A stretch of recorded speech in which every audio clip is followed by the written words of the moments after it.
The request was soft, barely a whisper above the city sounds. Play it real pretty, he told the musician standing in the parking lot below. He wanted to hear Precious Lord, Take My Hand that evening. But the music never started. At exactly 6:01 p.m., a single sharp crack tore through the humid air of Memphis. Time seemed to freeze at the Lorraine Motel. The man on the balcony, the voice that had moved millions, lay silent on the cold concrete. To the world, this was the day a legend fell. But to a family waiting back in Atlanta, this was the moment a father broke his promise to come home for dinner. We often remember the thunder of his speeches and the glory of the civil rights movement, but we rarely speak about the quiet agony of his final days. What was the heavy burden Martin Luther King Jr. carried in his heart before that fatal shot? And is it true that he saw his own end coming just hours before? Before the marches, before the medals, and long before the world knew the name Martin Luther King Jr., there was just a boy named Michael, born in the heart of Atlanta, Georgia, on a cold January day. He grew up in a house filled with the sound of prayer and the smell of old hymnals. But do not mistake this for a fairy tale. Even in the warmth of the Sweet Auburn neighborhood, the cold shadow of segregation was everywhere. We often imagine him as a figure of unshakable strength, carved from stone. But the truth is, the young Martin Luther King Jr. was incredibly fragile. He felt things too deeply, perhaps more than a child should. There is a haunting story from his youth that history books often skip, but it defines the man he became. When he was just 12 years old, his grandmother, Jennie Williams, the woman he loved more than anyone, died of a heart attack. The grief didn't just make him sad, it nearly destroyed him. Blaming himself for her death because he had sneaked out to watch a parade against her wishes, the young Martin ran to the second floor of his home and threw himself out of the window. He did this not once but twice. It is a chilling realization. The man who would later carry the hope of a nation on his shoulders almost ended his own life before it truly began. He was not born fearless. He had to learn how to survive his own pain. Growing up, he wrestled with his faith. He wasn't the pious child who blindly followed the church. He questioned the Bible. He questioned God. How could a loving God allow his people to be treated like animals? It wasn't until he attended Morehouse College that he began to see religion not as a set of rules, but as a powerful engine for social change. He saw that the pulpit could be more than a place to preach about heaven. It could be a place to change the hell on earth. He carried this fire to the north, working on a tobacco farm in Connecticut for a summer. There, for the first time, he ate in restaurants where no one looked at his skin color. He sat in the front of the train. He breathed the air of freedom. The train ride back home to the segregated South was one of the bitterest moments of his life. As the curtains were drawn to separate him from the white passengers, a resolve hardened in his chest that was supposed to be about family. He realized that his sensitivity, the very thing that once made him jump from a window, was actually his greatest weapon. It allowed him to feel the suffering of others as if it were his own. By the time he took his first pastorate in Montgomery, Martin Luther King Jr. was no longer just a preacher's son. He was a man who had looked into the abyss of despair and chosen to climb out. He was ready to lead, not because he was perfect, but because he understood what it meant to be broken. From the dusty streets of Montgomery, a movement began to rise, carried not by weapons, but by the sheer will of the human spirit. Martin Luther King Jr. had found his voice, and with it, he gave a voice to millions who had been silenced for centuries. He introduced America to a radical concept, nonviolent resistance. It was a strategy that demanded more courage than fighting back. It meant standing still while being beaten, filling jails with songs of freedom, and meeting the brutality of police dogs with the dignity of prayer. The crescendo of this era arrived on a sweltering day in August 1963. Washington, D.C. was transformed into a sea of humanity. Over 250,000 people, black and white, rich and poor, gathered at the feet of the Lincoln Memorial. The air was thick with humidity and anticipation. They hadn't come just to hear a speech. They had come to witness a prophecy. When Martin Luther King Jr.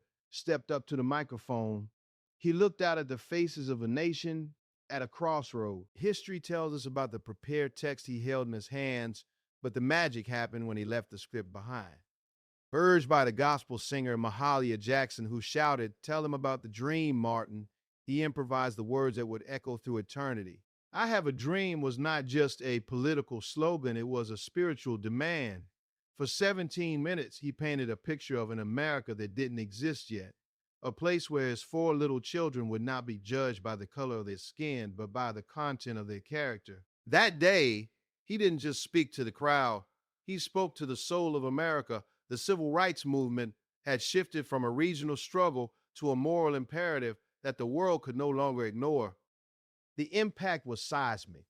It paved the way for the Civil Rights Act of 1964 and the Voting Rights Act of 1965, crumbling the legal walls of segregation that had stood for generations. The world watched in awe. In 1964, Martin Luther King Jr. traveled to Oslo to receive the Nobel Peace Prize. At 35, he was the youngest man to ever receive the honor. Standing in the grandeur of the University of Oslo, accepting the award on behalf of the unknown thousands who marched with him, he seemed to be at the pinnacle of glory. But the cameras couldn't see the weight he carried. With every award came a new death threat. With every victory, the FBI surveillance tightened. He was the most admired man in the world, yet he walked with a target on his back, knowing that the higher he climbed, the harder the fall would be. By 1968, the applause from Oslo had faded, replaced by a deafening chorus of criticism. Martin Luther King Jr. was no longer just a hero of the South. He had become a controversial figure across America. The next evening, April 4th, 1968, the storm had passed. The air at the Lorraine Motel was cool and quiet. King stepped out onto the balcony of room 306. He looked relaxed, perhaps for the first time in weeks. He leaned over the railing to speak to the musician Ben Branch in the parking lot below, making that final simple request for "Precious Lord, take my hand." He turned to walk back inside to put on his coat for dinner. At 6:01 p.m., the crack of a rifle shattered the evening. It wasn't a movie scene. There was no slow motion. There was no slow motion. It was brutal, instant, and confusing. One moment he was a living, breathing father and husband. The next he was gone. His aides pointed frantically toward the boarding house across the street. Their faces twisted in horror. The siren wails began to rise, but for Martin Luther King Jr., the noise of the world had finally ceased. The man who had spent his life preaching nonviolence had been silenced by the most violent of acts.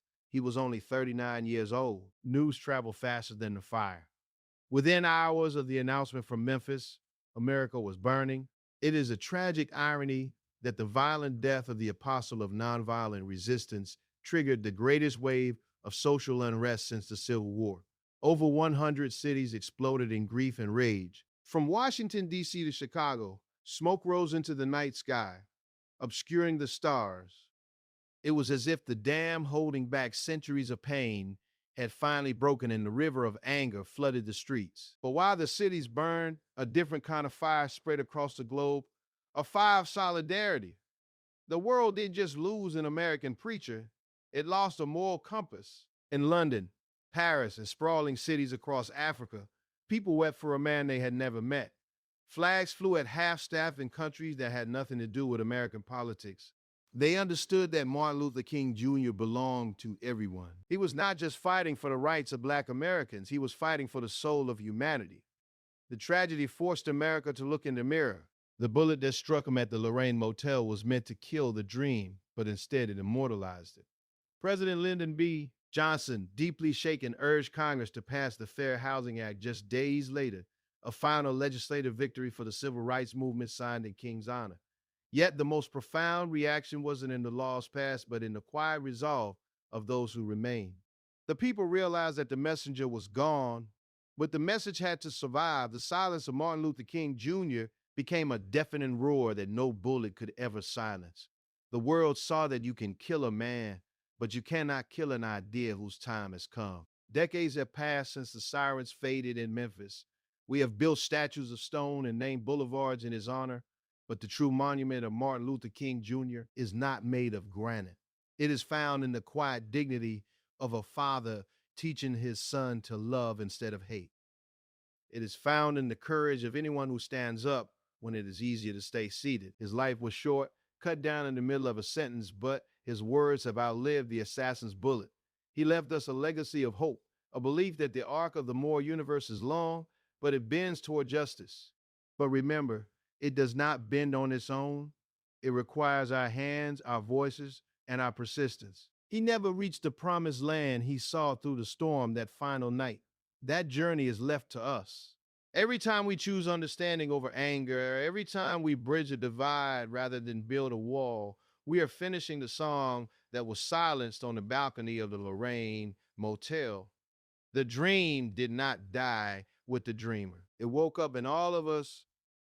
Darkness cannot drive out darkness. Only light can do that. Hate cannot drive out hate. Only love can do that. Martin Luther King Jr. is no longer with us, but his light remains. If this story moved you, or if it reminded you of the battles you fought in your own life, please share your thoughts in the comments below. We read every single one. And if you believe that the dream is still worth fighting for, like this video and pass it on. Some voices are too important to ever be forgotten.